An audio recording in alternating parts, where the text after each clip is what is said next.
So this just came in. I wanted to go ahead and talk about it because I see a lot of things going on with this, like usual. The New York governor, Andrew Cuomo, for the second time as many days, has been accused of sexual harassment. And I am going to play the clip and let them tell you what was said and done and what his statements were. And after that, I will place my comment and give you my take on it. New tonight, a bombshell revelation from another former aide of Governor Cuomo's. In a published report, she claims he sexually harassed her, and tonight the governor is asking for an independent investigator to look into both cases. First, former aide Lindsey Boylan came forward this week with her story. Tonight, Charlotte Bennett is telling her story. And News 4's Anjali Hemphill is live at Cuomo's East Side office with her claims and what the governor is saying about it all. Anjali? Well, Gilma, these allegations come at the same time Cuomo is under fire for his handling of COVID in nursing homes, and now some lawmakers are calling on him to resign. Another bombshell in the same week against New York Governor Andrew Cuomo, with a second former aide accusing him of sexual harassment. According to an article by the New York Times, 25-year-old Charlotte Bennett says Governor Cuomo asked her inappropriate questions about her sex life, whether she was monogamous in her relationships, and if she had ever had sex with older men. Bennett claims the harassment happened late last spring and summer, during the height of the state's fight against the coronavirus, while she was working as the administration's executive assistant and health policy advisor. The governor responding in a statement Saturday night saying in part, quote, "I never made advances toward Miss Bennett, nor did I ever intend to act in any way that was inappropriate. The last thing I would ever have wanted was to make her feel any of the things that are being reported." But this is now the second woman to accuse the governor of sexual harassment. Earlier this week, a former aide named Lindsey Boylan came forward with detailed allegations, claiming that in 2018, Cuomo kissed her on the lips in his 3rd Avenue office, and there were times he inappropriately touched her back, legs, and arms. She also says the governor would refer to her by the name of Lisa, an ex-girlfriend she apparently resembled. Boylan is currently running for Manhattan Borough President and first raised these allegations late last year. Cuomo's office has denied Boylan's claims, calling them completely false. But when it comes to Miss Bennett's recent allegations, Cuomo has called for an independent investigation, saying this situation cannot and should not be resolved in the press. "I believe the best way to get to the truth is through a full and thorough outside review, and I'm directing all state employees to comply with that effort." The governor has already named former federal judge Barbara Jones to lead that investigation, who's known for her work with the New York Catholic Archdiocese in 2019, investigating sexual abuse by priests. Now, Jones had a great reputation while on the bench, but she was also the arbitrator in that Ray Rice case that was controversial, and some lawmakers question if she is truly independent. So far, several Republicans and even a couple of Democrats have called on the governor to resign. We're live in Midtown. Anjali Hemphill, News 4, New York. So, there's a lot going on in this. There's two things going on. There's a lot of people who want him to step down, regardless if he's a Democrat, regardless if he's a Republican, but obviously he's a Democrat. But there's a lot of people that want him to step down, the higher-ups, especially with this situation with the COVID-19.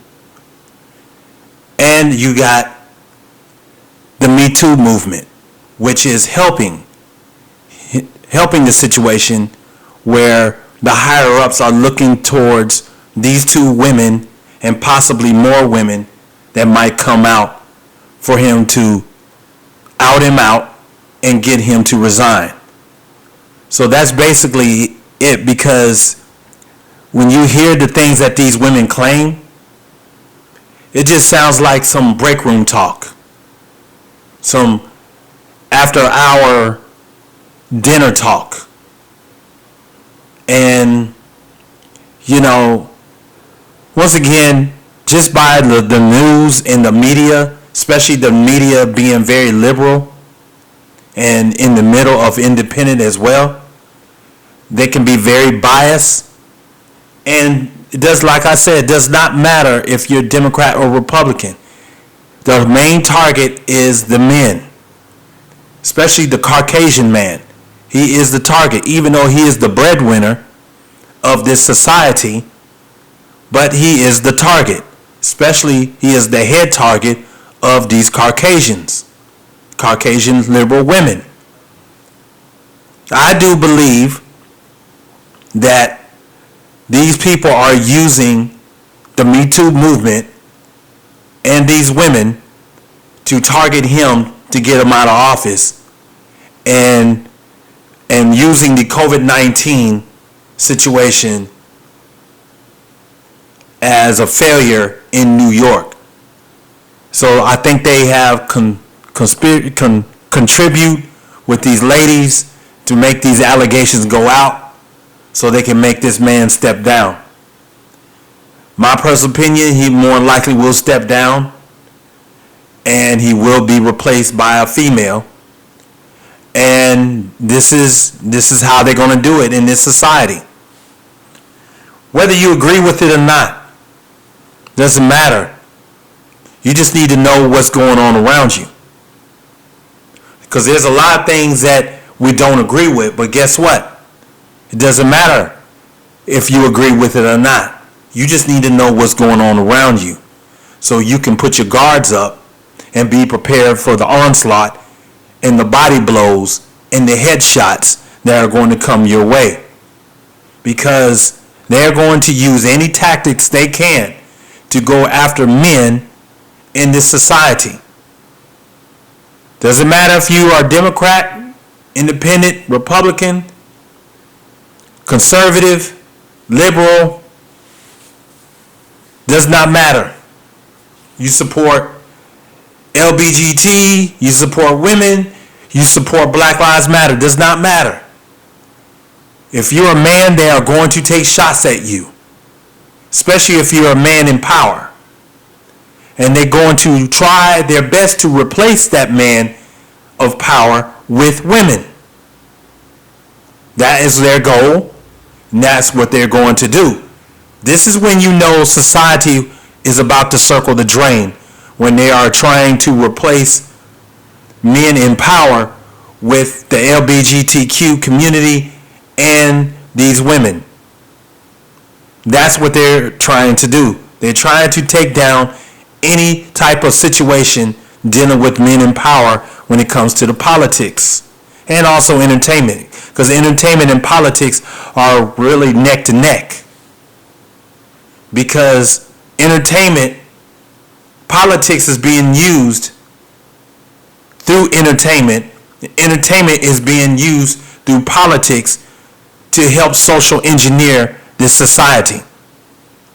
And they are going to use it by any means necessary. If you are aggressive heterosexual male and you are in power, you better be very careful how you talk to these ladies, because they're going to use it against you, whether they're telling the truth or not. And we all know majority of these women are not telling the truth. You know, some women, you pat them on the back, and next thing you know, the pat on the back turns into a leg rub. Or a conversation about sex on a drunken night at the bar turned into he made inappropriate comments. This is where they're going with it now. So you need to be very careful when you are a person in any type of position, especially in the corporate world, where you're dealing with politics or you're dealing with anything dealing with entertainment and money. You are going to have to be very careful how you talk to these women. Most guys, such as myself, don't give a shit. And the reason why I say I don't give a shit is because I don't have to sexually harass nobody. I don't have to rape nobody. Majority of these men did not rape these women. These allegations is what made these men step down with very little proof, but she say. And seems like the court of public opinion is what's taking down these men. And that's unfortunate because a lot of these men don't have a backbone. But a lot of these men knows what's going on. And so they go ahead and play on, and they do whatever they need to do. If they get, if they have to pay out a few dollars or go on social media and talk about how sorry they are and they didn't mean to do this or didn't mean to do that or whatever, that public apology stuff like they like to do. But men such as myself, we see through the bullshit. We see what's in there. But we understand that with politics and entertainment with politics equals social engineering. So I just wanted to talk about this. This actually just came up, and I decided to let it play on so you guys can go through the scenario and what you think. But my personal opinion, this is a political move. A political move where they are trying to get him out based off of his handling of quote unquote the COVID-19. So they're using these two situations with the women with the Me Too movement far as the sexual harassment to get him out of office. So I personally don't give a shit. I understand, I know, but it's just something that needs to be talked about because this is where they're going, to replace the men with the women. It's the part of the equality, part of the Me Too movement, is to take over and dominate the masculinity of the men. So guys, I just wanted to talk about it, and men, use your discretion and understand where we are in this society, and be very, very careful with these women, especially if you are in the corporate world or any type of job that you hold value to. Be very, very careful on dealing with these women.